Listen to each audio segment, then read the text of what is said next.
तो बोला विधान तो दोनों का लगभग एक ही जैसा है। बोलो राधे राधे। कैसे कि सबसे पहले बोला वेदी का निर्माण करना चाहिए। और वेदी कितनी चाहिए भागवत की? बोला 4 हाथ चौड़ी 4 हाथ लंबी और हस्तोच्छा 1 हाथ खड़ी, ये वेदी का माप दिया। और ब्राह्मण की बात करी तो बोला नव पंच त्रयश्चैको दिव्या पाठे द्विजा स्मृता। देवी के पाठ में 9 दिन का यज्ञ है तो बोला पहले तो 9 ब्राह्मण रखे। संभव हो घर में धन की कमी ना हो तो बोला पहले तो 9 ब्राह्मण रखने चाहिए। और नहीं तो बोला नव पंच त्रयश्चैक कहा, पहले 9 नहीं है तो 5, और इतना भी धन नहीं है तो बोला त्रय 3, और इतना भी नहीं है तो बोला 1 ब्राह्मण से भी मेरा पाठ करा लो तो मैं प्रसन्न हो जाती हूँ। बोल करुणामयी मात की जय। तो जल्दी से प्रसन्न होने वाली है माँ भगवती। ये ब्राह्मणों के बारे में कहा। और माँ भगवती से जब भी 9 दिन का यज्ञ हो माँ भगवती का तो बोला प्रार्थना क्या करनी चाहिए? करिष्यामि व्रतम मातर नवरात्र मनोत्तमं सहायं कुरु मे देवी जगदम्बा ममाखिलम। हे अखिल संसार की माता, हे संसार का भरण पोषण करने वाली जगदम्बा, आज से 9 दिन पर्यंत मैं तेरी पूजा करने जा रहा हूँ या जा रही हूँ। तो बोला इस यज्ञ की रक्षा करना, हमारी सहायता करना और हमेशा हमें प्रसन्न रखना, ऐसी प्रार्थना बोला करनी चाहिए। इसमें बैठने के भी नियम है, उठने के भी नियम है। हम लोग बैठ तो जाते हैं लेकिन नियम का पूरा पता नहीं होता, इसलिए हमें फल की प्राप्ति भी पूरी नहीं होती है। आसन कैसा, कहाँ पर सोना चाहिए, कहाँ पर बैठना चाहिए कि नित्यम भूमो शयानम कुमारीणाम च पूजनम। माँ के यज्ञ में, भगवती के यज्ञ में नीचे जमीन पर नित्य शयन करना चाहिए। और कुमारीणाम च पूजनम, नित्य जो है जो श्रोता है उनको कुमारियों का, कन्याओं का पूजन भी अपने घर में करवाना चाहिए। और देवी के यज्ञ में बोला यदि धनवान है तो धन की कमी नहीं करनी चाहिए देने में। अब ये मत बोलना है कि बोलो मैं यहाँ से धन के लिए बोल रहा हूँ, ये भी लिखा हुआ है यहाँ पे कि वित्त साक्ष्यम न कर्तव्यम राजन शक्ति मखे सदा। यहाँ से अपने मन से कुछ नहीं है। हे राजन, बोला शक्ति के मख में, देवी के यज्ञ में वित्त साक्ष्यम नकारे, वित्त कहते हैं पैसे को, तो बोला इसमें पैसे की भी कंजूसी नहीं करनी चाहिए। जिसमें जितना सामर्थ्य है उतना देवी देना चाहिए। बोलो दुर्गे मैया की जय। और इसके बाद कुमारियों का अपने घर में भोजन करने का भी विधान ही यज्ञ के बाद। लेकिन वो कन्याएं कैसी हो इसके बारे में भी बता रहे हैं कि कन्याएं कैसी होनी चाहिए। ऐसा नहीं कि कहीं से भी उठा करके ला गए और उनको भोजन करा दिया। अब सुन लो, जो जो करते हैं इस नियम को ध्यान से सुनो कि बोला 9 कुमारियों का भोजन अपने घर में करवाना चाहिए। और कुमारी कैसी होनी चाहिए? 2 वर्ष से लेकर के 10 वर्ष पर्यंत तक की कन्या हो। कितने? 1 वर्ष की कन्या को कभी भोजन नहीं कराना चाहिए। जो नवरात्र में देवी के लिए भोजन कराते हैं कन्याओं का, तो बोला 1 वर्ष की कन्या को तो कभी भोजन नहीं कराना चाहिए। उसका कारण, बोला कारण ये है कि 1 वर्ष तक के बालक को स्वाद का पता नहीं रहता, इसलिए उसको भोजन नहीं देना चाहिए। और 2 वर्ष से लेकर के 10 वर्ष तक, 10 से ऊपर भी नहीं, क्योंकि इसके बाद भी कन्याएं रजस्वला धर्म में परिवर्तित हो जाती हैं। यही कारण है कि इससे ऊपर भी भोजन नहीं कराना चाहिए। तो ये बातें ध्यान रखने योग्य हैं कि कैसे पूजा होती है। क्योंकि मैंने पहले भी कहा, घरों में पूजा तो सभी कराते हैं और पंडित लोग आते हैं, चावल भी तुम्हारे, फूल भी तुम्हारे, तिलक भी तुम्हारा, प्रसाद भी तुम्हारा, और गिरा करके चले जाते हैं।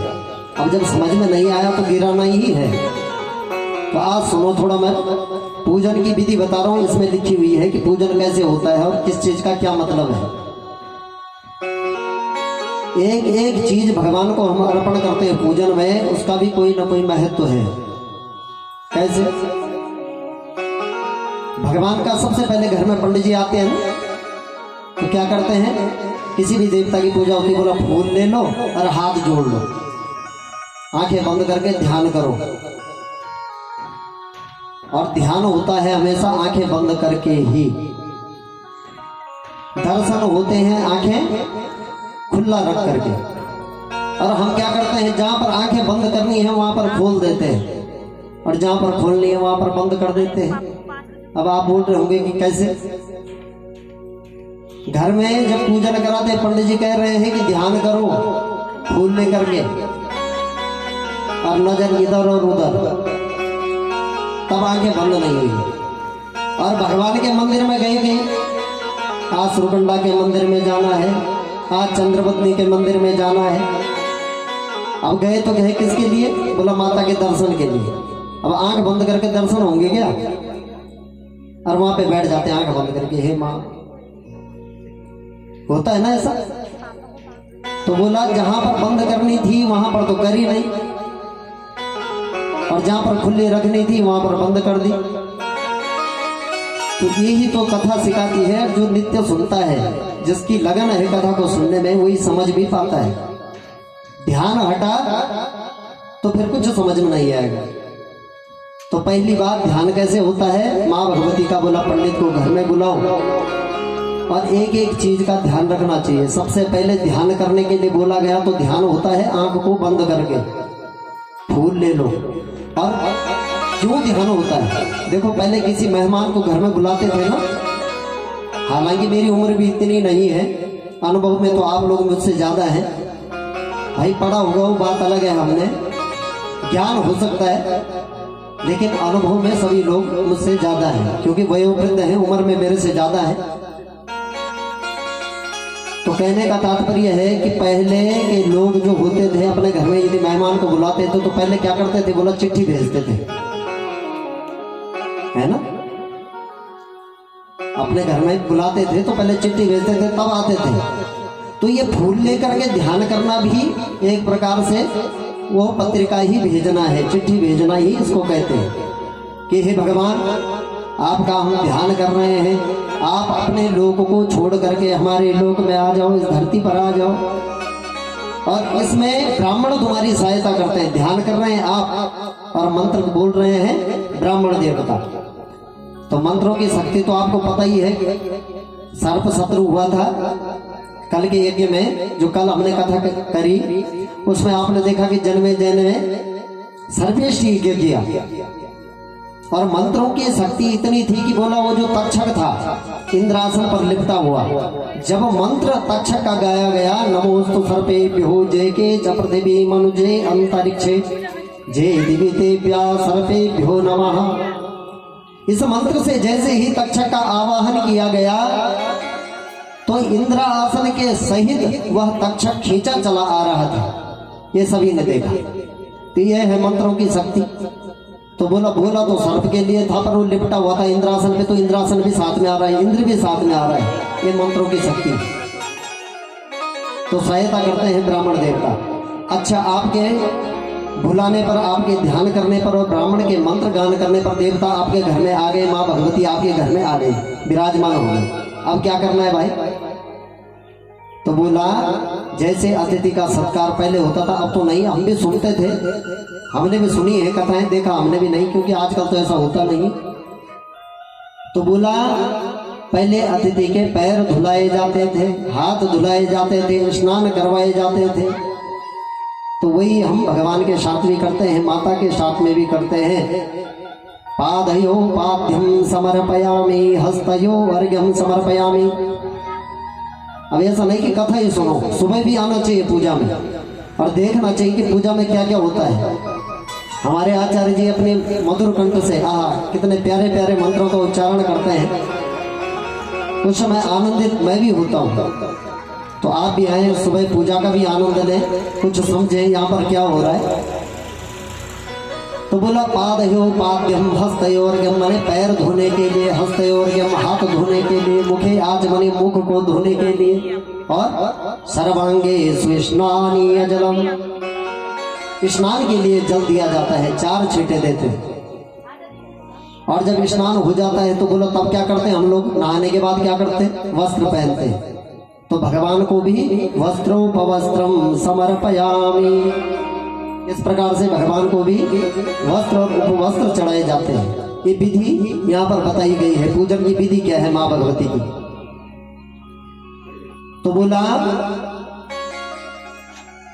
और वस्त्रम समर्पयामि बोलते तो हैं, लेकिन क्या सही में हम वस्त्र देते हैं? किसी का भी हम पूजन कर रहे हैं, बोलते तो हैं कि वस्त्रम समर्पयामि, दे क्या रहे हैं? नाले का धागा। बोलो राधे राधे राधे राधे।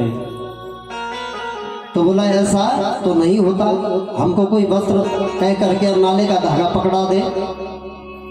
तो बोला हमारे मन को कैसे बीतती है। हम निचोड़ इसका आएगा लास्ट में। उसके बाद यज्ञोपवीत होता है और तब उसके बाद होता है तिलक। तिलक का मैंने परसों भी बताया था कि मस्तिष्क पे लगाने का कारण यही है कि यहाँ पर हमारा जो है बुद्धि का केंद्र है। बुद्धि में वो ज्ञान रूपी प्रकाश जैसा रक्त वर्ण बना रहे, क्योंकि ज्योति स्वरूपा है बुद्धि भी और तिलक भी। तो जैसे दीपक में प्रकाश है वैसे ही तिलक में भी प्रकाश है, और वो प्रकाश हमारी बुद्धि में भी बना रहे, इसलिए मस्तिष्क में ही तिलक को लगाया जाता है। अन्यथा बोला ओंठों पर भी लगा सकते थे लाली की तरह। उसके बाद क्या चढ़ाते हैं? बोला चावल। चावल क्यों चढ़ते हैं? एक एक चीज का मतलब है। अक्षतम चास्तु में पुण्यम दीर्घमायुर्यशो बलम। अक्षत कहते हैं न क्षत इति अक्षत, जो टूटा हुआ न हो उसे कहते हैं अक्षत, जिसकी क्षति न हो। तो वो अक्षत चढ़ता है। तो बोला चढ़ता क्यों है? दीर्घमायु यशो बलम, दीर्घ आयु हो हमारी, यश हमारा बढ़े, बल हमारा बढ़े, इसलिए चावल चढ़ते हैं। उसके बाद क्या चढ़ता है? पुष्प। और फूल क्यों चढ़ाए जाते हैं? लक्ष्मी रवसति पुष्पेषु लक्ष्मी रवसति पुष्करे सामे वसत वे नित्यम सौमनस्यम तथास्तु नः। जो माँ लक्ष्मी है ना, जो पैसा चाहते हैं कि हमारे घर में दरिद्रता है और पैसा आ जाए, तो इस बात को ध्यान से सुनो कि फूल क्यों चढ़ता है। बोला जो माँ भगवती लक्ष्मी है, विष्णु की अर्धांगिनी, उसका वास 2-3 जगह है, इसके अलावा नहीं। कहाँ कहाँ? एक तो गोमये वसते लक्ष्मी, गाय के गोबर में। इसीलिए हम क्या करते हैं कि गोबर का, कई लोग क्या बोलते हैं, गोबर का गणेश बोलते हैं ना, पर गोबर का गणेश नहीं होता, ये भी ध्यान रखना है। गोबर का गणेश नहीं होता है, गोबर की होती है गौरी, और जो साथ में सुपारी का बना करके रखते हैं वो होता है गणेश। गोमयीमयीम गौरीम फलमयम गणेशम च संस्थाप्यो, ऐसा शास्त्रों में कहा है। गोबर की गौरी बनाए और सुपारी का फलमय बने, सुपारी का गणेश बने। तो लक्ष्मी का वास होता है, देवी का वास होता है इसमें गोबर में, तभी जो है इनके साथ अम्बा के रूप में गणेश जी के साथ में गोबर रखा जाता है। तो एक बात हो गई कि गोबर में लक्ष्मी है, गाय के गोबर में। दूसरा, लक्ष्मी वसति पुष्पेषु, फूल में भी लक्ष्मी का वास है। और पुष्कर में जहां माँ भगवती लक्ष्मी का मंदिर है, बोला वहां भी लक्ष्मी का वास है। तो ये 3 जगह ही है। वही लक्ष्मी सदा सर्वदा हमारे हृदय में, हमारे घर में विराजमान रहे, इसीलिए फूल भी चढ़ाए जाते हैं। फूल चढ़ाने का एक और कारण है, फूल में होती है एकता। आपको दिख रहा होगा इस फूल में पंखुड़ियां कई है ना, लेकिन ये जुड़ी हुई किसके साथ है? ये जो नीचे से गांठ लगी हुई है, इसी पे ये सारी पंखुड़ियां आश्रित हैं। और ये गांठ कैसी है?